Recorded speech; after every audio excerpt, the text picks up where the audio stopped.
আমরা শিল্প ও সংস্কৃতির স্বাধীনতাকে সম্মান করি।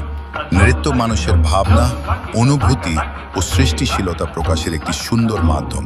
কিন্তু সেই শিল্পের মাধ্যমে যখন কোনো ধর্মের আরাধ্য দেবদেবীকে এমনভাবে উপস্থাপন করা হয় যা ভক্তদের কাছে অশালীন, অসম্মানজনক বা ধর্মীয় ভাবাবেগে আঘাতকারী বলে মনে হয়, তখন সেই উপস্থাপনা নিয়ে প্রশ্ন তোলার অধিকার আমাদের অবশ্যই আছে।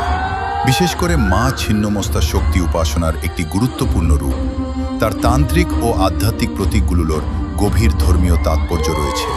তাই এই দেবীর রূপকে শুধুমাত্র চমক সৃষ্টি বা বিনোদনের উপকরণ হিসেবে এমনভাবে প্রদর্শন করা উচিত নয় যাতে তার ধর্মীয় মর্যাদা ক্ষুণ্ণ হয়। আমরা সকলেই এই ধরনের উপস্থাপনার তীব্র প্রতিবাদ জানাই এবং এই কাজের নিন্দা ও ধিক্কার জানাই।